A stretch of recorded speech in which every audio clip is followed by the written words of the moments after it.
Isabel Hilton is writer and broadcaster and founder of China Dialogue. Great to see you, Isabel. Now, China now is very different to China 45 years ago. It's something you've reported on, certainly some of those chapters.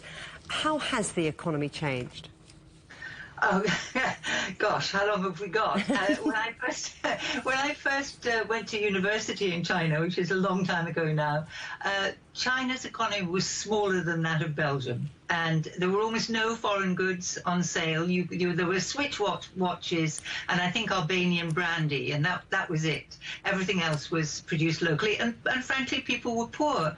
75% of the population was on the land and leading a rather marginal existence. So since then, we've just had the world's biggest, fastest industrial revolution.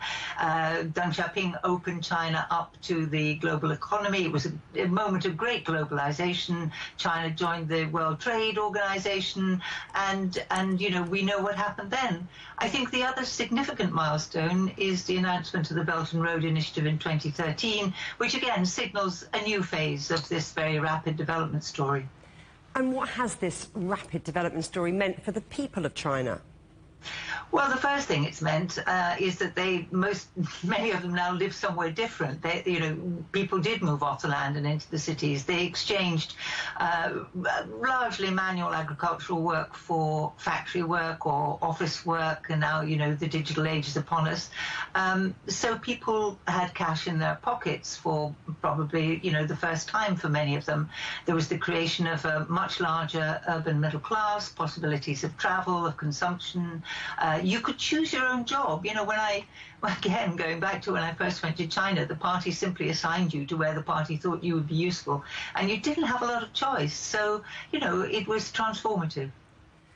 But despite that transformation and this modernization drive, growth in China has stalled. That post-pandemic recovery everyone was hoping for hasn't materialized. So what now? Well, this is a signal that China's in a different stage. I mean, this very rapid catch-up, there was a lot of suppressed growth in China. There was a huge need for investment. So those were the recipes for the first 30 years. But then, as you develop, your growth slows down, and you have to get smarter, cleaner, greener. All of those things need to happen, or else you get stuck. China's very large. It doesn't want to get stuck. It wants to move on to the next stage of development, which will be with more advanced technologies and so on, but also trying finally to encourage greater domestic consumption. And the government's been trying to do this for some time now.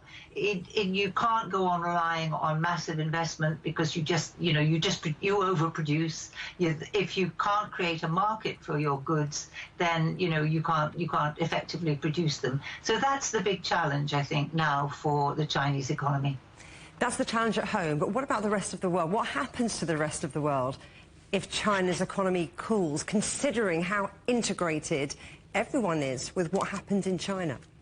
It depends whether you're a producer or a consumer country. So as the Chinese economy slows, the countries that were supplying raw materials for construction, for example, will definitely feel the pinch.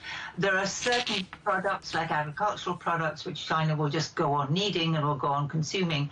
For consumer countries who've been used to Chinese gadgets coming in at good prices, I've a sense that is also slowing down, and we've got less appetite, we have less money, we're a bit gadgeted out. So it will all be a little calmer than it was in the first few decades as we adjust to a different pace of things.